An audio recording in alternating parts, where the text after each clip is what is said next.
Oke, Assalamualaikum warahmatullahi wabarakatuh. Kembali lagi di channel Jejak Jati Diri.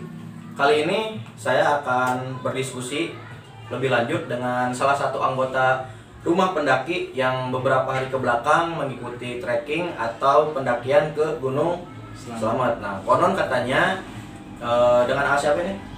Ipul. Ipul. Nah, panggil aja Ipul ya. Konon katanya ada beberapa kejadian yang janggal di Gunung Slamet. Yang kita tahu kan Gunung Slamet itu memiliki berbagai macam pos ya. Dan yang terkenal angkernya itu adalah pos 4, yaitu Samarantu. Oke, untuk lebih lanjutnya kita dengar cerita lebih lengkapnya dari Ipul. Tapi sebelum dimulai video ini, untuk kalian yang berkegiatan selalu keluar rumah, kalau yang penting-penting ya silakan, yang nggak penting-penting banget ya jangan dilakukan. Karena apa? Karena kan kita sekarang itu sedang berada di keadaan pandemi ya, jadi ya mau nggak mau kita harus jaga kesehatan, harus tetap waspada dengan keadaan seperti ini. Jadi tetap menjaga protokol kesehatan, menjaga jarak, memakai masker, dan mencuci tangan. Oke? Untuk lebih lanjutnya nih, saya tanya dulu ya kepada Kak Ipul ini. Dari Purwakarta sampai Gunung Slamet itu berapa jam kira-kira? 7 jam, harusnya 7 jam, 8 jam paling cepat. Cuman saya dari sini, dari Purwakarta berdua, itu berangkat jam 3 sore, berdua sama teman menggunakan motor, melewati jalur Pantura juga. Jadi perjalanan cukup panjang ya, dari Purwakarta Cirebon. Udah di Cirebon itu istirahat dulu. Istirahat, ngeres. Habis istirahat langsung dari Cirebon dari jam 6 sampai jam 8, berarti 2 jam ya sampai Bambangan. Oke, untuk selanjutnya mulai pendakian kapan? Itu mulai pendakian tuh Jumat malam Sabtu. Jumat malam Sabtu. Jumat malam Sabtu. Oh, trekking malam. Iya, trekking malam jam 9 malam itu kita tuh bertemu tuh ya niatnya berdua.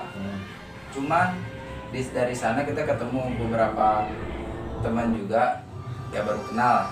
Dari Purwakarta itu 2 orang, dari PMI Pemuda Indonesia atau pendaki pemuda Indonesia. Terus sama orang Bandung itu bertiga. Ya rekan-rekan lah biasa ngobrol-ngobrol santai di base camp, bincang-bincang, santuy ngopi-ngopi. Ada inisiatif dari seseorang pendaki itu ya teman saya lah, teman dari Purwakarta juga, pendaki di Indonesia. Dia bilang seperti ini, kalau kita didiamin begini terus, dingin, terus gabut juga, gimana kalau kita mulai pendakian? Oh, jadi daripada kita diem, daripada ya, kita nggak ada kerjaan, ya, kita pendakian sekarang gitu. Jadi mempersingkat waktu. Ya. Nah ini nih, selama pendakian nih, dari pos 1 sampai dari base camp sampai pos 1 gimana nih? Dari base camp sampai pos 1 itu seperti biasa, trekking, ngobrol-ngobrol bareng, ya bincang-bincang, jalan sambil sebat lah ibaratnya sekarang. Maaf nih batuk. Emang dari base camp emang udah nggak enak hati gitu ya. Pas nyampe, tau lah dari bacaan gerbang Via Bambangan itu, pas masuk ke Via Bambangan itu udah nggak enak hati. Nggak enak hatinya takut terjadi apa-apa atau takut ada apa-apa? Ya ditakutkan binatang buas gitu. Soalnya saya pernah juga dari pas waktu trekking ke Cikuray diserang babi gitu. Kalau yang terkena itu bagas. Jadi buat kalian, untuk para pendaki yang mau trekking, apalagi trekking malam, harus dipersiapkan lebih matang lagi ya. Ya karena serangan-serangan babi itu cukup wah gitu ya. Buang-buang waktu. Berarti dari base camp sampai pos 1 itu kita jalannya santai lah gitu ya. Santai, jalan santai.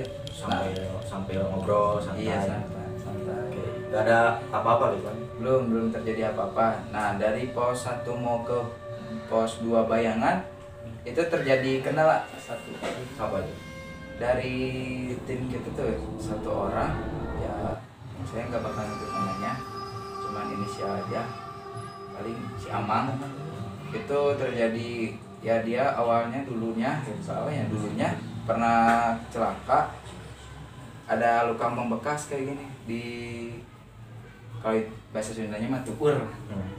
Nah dari situ ada keluar benjolan, nah dari situ udah kehambat lah ya awalnya. Sama saya lebih baik turun daripada dilanjutkan, cuma dia ke maksa untuk naik dengan alasan bilang saya yang memutuskan, saya yang pengen naik, udah saya aja yang ngambil resiko. Itu oke. Jadi si Amang itu dulunya emang ada luka, dan si lukanya itu kalau takut terjadi apa-apa lebih baik turun, tapi si Amangnya itu kekeh pengen ikut gitu. Tetap memaksakan. Terus untuk kejanggalan berikutnya nih dari pos 1 ke pos 2 gimana? Nah dari sini nih mulai kejanggalan. Dari pos 1, pos 2 mau pos 2 kebayang itu ada salah satu teman saya emang agak konyol ya. Dia selalu bilang kayak gini ke saya, "Bul, kalau misalkan mendaki ke gunung itu pantangannya apa?"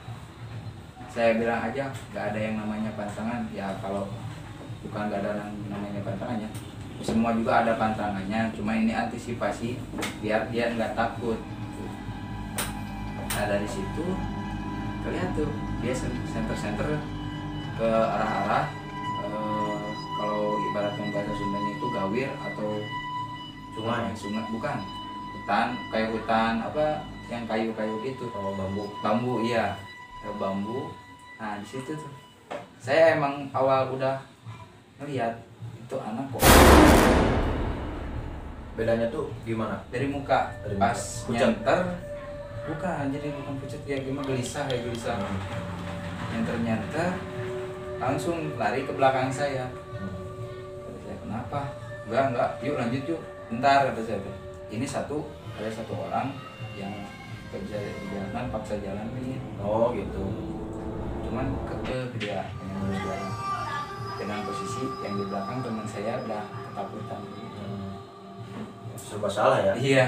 Orang satu yang suruh ngeburu, satu temannya lagi capek mungkin. Iya. Bukan capek ditambah ya itu loh, ya, kayak gara-gara itu. Oh iya. Ya, menurut Ariful nih, yang tadi teman yang nyenterinnya itu kenapa itu? Ya di pas siang itu kan kita ngapain di pos 2. Gara-gara teman saya yang tadi ada satu gara-gara luka itu. Ya gini pas waktu saya tadi lihat sesuatu. Apa gitu? Cewek terbang, rambut panjang.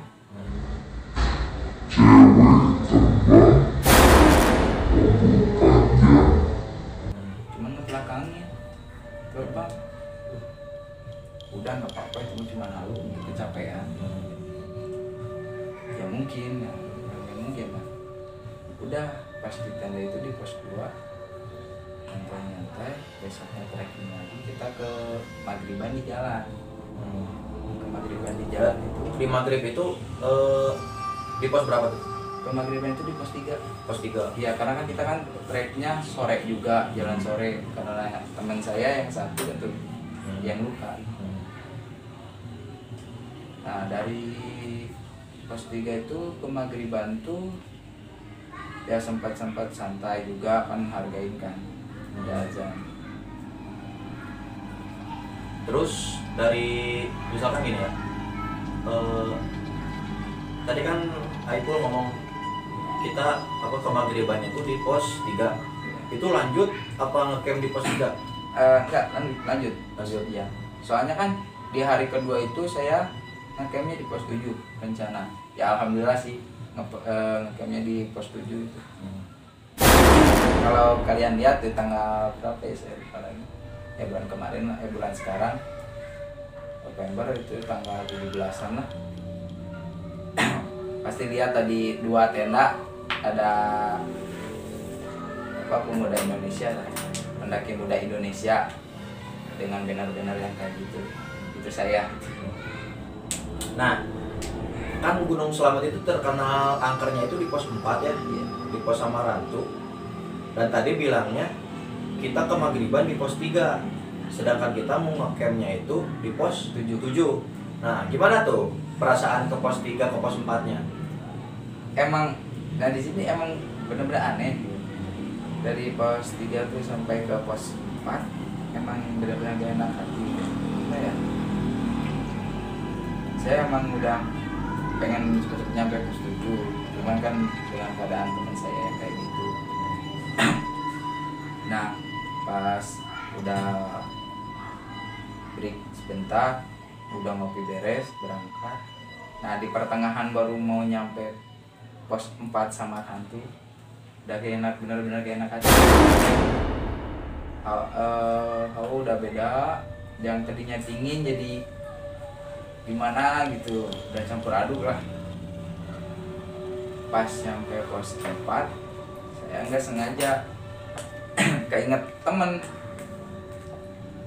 awas di samar hantuna, kalau bilang Indonesianya awas di samar hantunya. Ingat kayak gitu, di samar hantu ada apa ya. Saya bukan nggak percaya, ya percaya aja ada yang kayak gitu. Cuman kan di sini saya niatnya ngedaki. Iya.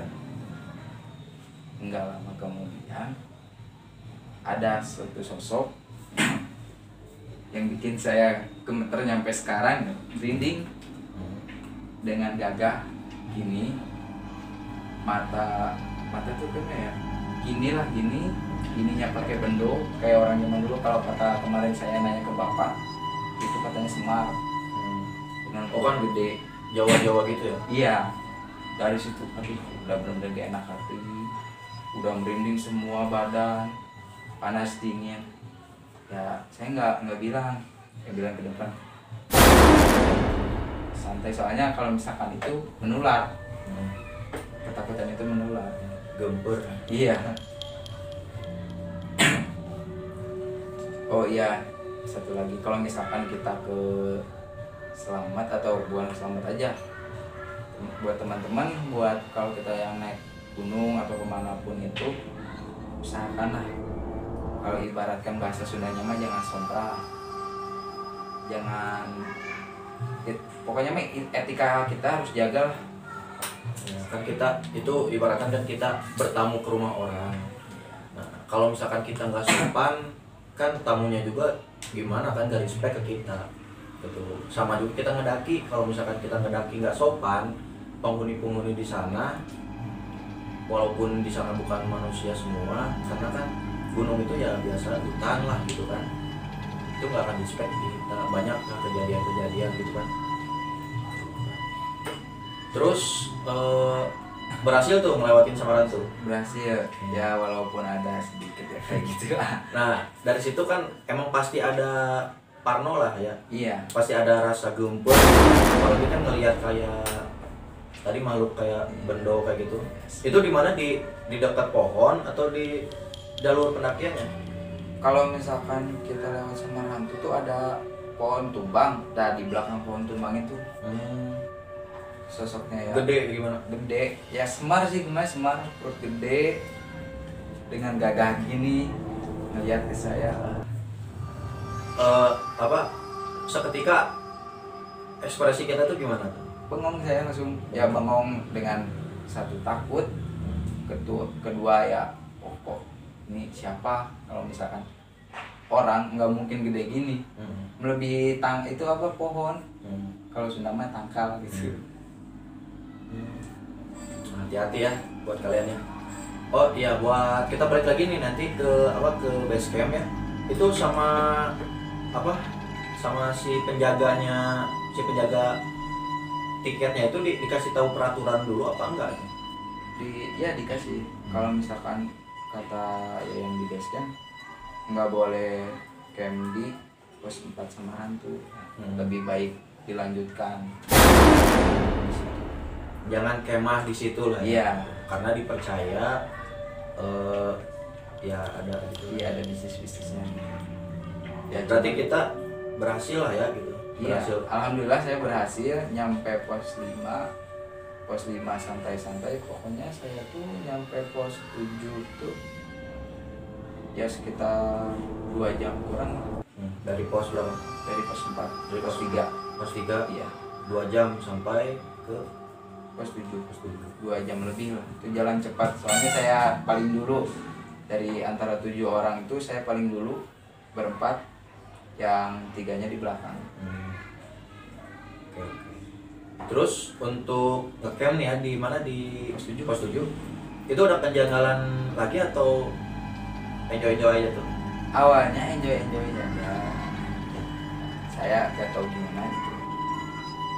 Itu saya pasang tenda itu di bawah pohon yang rantingnya kayak gini, dengan cuek, dengan santai. Emang awal-awalnya santai, cuman kok makin malam makin dingin ke dalam tenda tuh. Terus padahal itu udah di double layer, udah pakai ya apa namanya itu, Flysheet. ya flysheet, udah pakai flysheet, nyampe tembus juga ke sleeping bag angin. Terus nyampe jam berapa? Jam 1, nyampe jam 1 malam. Jam 1 malam udah reda. Nah di sini gejala yang saya alami itu di sini. Pas saya mau kencing, ada sesuatu lagi. Apa tuh? Cuma itu nggak terlalu jelas, ada sekolebat hitam. Biasanya kalau misalkan sekolebatan itu kita di dalam hutan juga kelihatan. Saya juga ada pengalaman saya dari Gunung Parang. Gunung Parang tuh saya emang lagi istirahat. Biasa kalau misalkan kita kelebatan, jadi itu emang kelihatan jelas daripada yang terang kayak gini ada yang lewat itu nggak jarang. Kalau misalkan kita di tempat gelap ngelihat sekelebatan bayangan itu pasti kelihatan lebih jelasnya lagi. Oke, berarti jam 1 itu udah ini ya, udah masang tenda gitu ya. Jadi, mohon maaf lagi kencing, ngelihat bayangan sekelebatan ya. Mungkin ya antara halusinasi kita atau apa kan kita nggak tahu ya. Cuman itu kan pendapat kita masing-masing. Nah, kebetulan kan ada beberapa orang dari kita juga atau youtuber yang terkenal juga kan, pasti ada aja di situ tuh ya, pasti ada aja apa ya istilahnya, kalau misalkan kita mendapatkan hal-hal yang ganjal di gunung itu tidak diperbolehkan untuk menceritakannya di situ gitu kan. Kalau misalkan di base camp lagi, nah baru boleh. Nah dari itu dari pos 7 sampai puncak itu berapa jam kira-kira? Dari pos 7 nyampe puncak tuh nggak lama sih sebenarnya, tergantung kitanya juga. Saya itu dari pos 7 nyampe puncak ya adalah 3 jam. 3 jam. Iya, itu jalan ya santai lah. Trekking malam atau Malam. oh malam? Iya, Berarti summit malam jam 5 subuh. Satu, oke. Jam 5 subuh. Berarti ngeburu ini ya? Summit, iya sunrise. Gitu. Berarti trekking malam ke puncak. Iya. Di puncak ya biasa popotoan. Ya apa tuh selain popotoan? Ya. Nah, di puncak juga saya dengan kondisi yang tidak fit. Lagi posisi sakit, ditambah kabut dengan ya cuaca emang. Kalau badai gimana badai? Kalau badai itu lumayan sih, pas dari trekking badai. Oh di trekking badai, Iya. tapi kalau sampai puncak Enggak, cuman kabut doang tebal. Katanya mah ya kalau misalkan kita keselamat itu kan istilahnya ke puncaknya itu kan pasir ya. Iya, pasir dan batu yang padat gitu. Nah kalau kata pengalaman teman saya yang udah kesana itu licin ya. Emang Nah, licin. jadi kita ngelangkah satu langkah ke depan, 3 langkah ke belakang, jadi nyerodot lagi gitu. Iya. Jadi harus pijakannya itu harus benar-benar padat sama kita. Oke, untuk selanjutnya turun nih. Kata apa? Summit berapa jam? Dari summit itu saya kan nunggu sunrise keluar tuh dari jam 6 itu setengah 7 lah. Cuman belum keluar, masih kabut. Nah, saya diam di puncak itu selama 2 jam atau 3 jam lah. kalau nggak Dari salah. dari jam 5 Enggak, dari nyampe puncak itu jam setengah 7.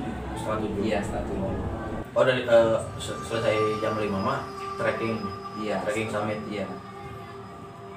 Nyampe pokoknya Pak, jadi santai-santai di puncak tuh 2 jam 3 jaman lah kayak situ. Nunggu matahari keluar ya. Tujuan saya sih sebenarnya pengen lihat lautan awan di Jawa Tengah. Oh iya. Rencana ke apa? Setelah ke Selamat kemana nih? Rencana sih 2021 ngeberesin Triple S. Sindoro, Sumbing, Iya. Selamat. Sebenarnya bukan Triple S sih, saya 4S. Podcast apa aja? Sindoro, Sumbing, Selamat, satu lagi Semeru. Wah, mantap. Tinggal 4 lagi tuh, 3 lagi sekarang. Oh, iya. Ya, Selamat mudah-mudahan. mudah-mudahan ya kalau ada rezekinya. Rezekinya dari mana aja ya? Oke. 2021 2021 kita awal. tunggu cerita-cerita selanjutnya. Siap. Oke. Oke, mungkin untuk pengalaman ketika pendakian ke Gunung Selamet, khususnya yang kejanggalan-kejanggalan mungkin cukup segitu ya. Untuk dari puncak sampai base camp itu gimana tuh? Alhamdulillah nggak terjadi apa-apa. Itu kan siang ya? Iya, siang. Nah, berapa jam tuh kira-kira? Turun sih cepet sih, turun cuma 4 jam. Berarti udah sampai base camp tuh udah langsung pulang apa istirahat dulu? Istirahat dulu, pulang itu jam 7 malam. Pulang jam 7 malam ke Purwakarta apa ke Cirebon dulu? Langsung ke Purwakarta. Ke Purwakarta. Nah, berarti buat kalian ya para pendaki, kita belajar dari Aipul ini, jangan sompral, jangan kebawa hal-hal yang menakutkan. Karena kan kalau misalkan kita ngedaki, itu tujuan kita emang ngedaki ya, bukan ngeganggu kita. Tanpa kita sadari mungkin ada beberapa hal yang sering kita lakukan kesalahan, tapi kita tidak menyadari itu gitu. Jadi jangan salahkan mereka kalau misalkan mereka mengganggu kita. Loh, kok kita nggak ngerasa ngeganggu mereka? Nah, mungkin ada beberapa hal yang kita lakukan langsung ke memanggil atau bahasa Latinnya mencolek mereka gitu ya. Tuh. Terima kasih untuk Aipul ya, untuk cerita pendakian horor kali ini. Buat kalian tetap jaga kesehatan, jangan sampai merusak alam dan membawa barang-barang yang harus lengkapnya ya. Oh iya, kalau misalkan mau selengkap-lengkapnya, kalian langsung nyewa aja nih di Joe Outdoor ya, _PWK. Nanti saya cantumin linknya, ada di deskripsi. Punya Instagram? Punya. Apa namanya? Muhammad Saifullah. Oke, nanti follow aja ya sama IG Joe Outdoor, sama IG saya ada di sini. Buat kalian yang sudah menonton video ini, semoga diberikan kesehatan, diberikan rezeki yang melimpah, dan semoga yang telah membantu di channel saya diberikan rezeki biar bisa melengkapkan 4S ya. Selamat udah, Sindoro, Sumbing, Semeru ya. Karena kan kalau Semeru itu bukan ke Semeru kalau misalkan nggak ke Kumbolo ya. Oh iya, satu pesan dari saya, kalau misalkan emang badan lagi nggak fit atau ada kejanggalan satu dari badan, itu jangan memaksakan karena kasihan ke yang lain. Itu Karena yang tadi yang lututnya itu setiap perjalanan pasti iya, hati-hati. Iya, itu sih dari saya, pesan dari saya satu, jangan memaksakan, bilang nggak kuat. Jangan sampai kalian pengen ikut memaksakan diri, oh saya kuat tapi nanti malah nyusahin ke kitanya gitu kan. Kasihan ke diri sendiri juga gitu maksudnya. Kalau ke kita mah saling bantu juga nggak apa-apa gitu kan. Ada capek dikit, ada luka dikit nggak apa-apa kan lah gitu. Oke, terima kasih Aipul. Tetap menjaga alam agar alam tetap menjaga kita. Terima kasih, selamat malam. Wassalamualaikum warahmatullahi wabarakatuh. Salam lestari.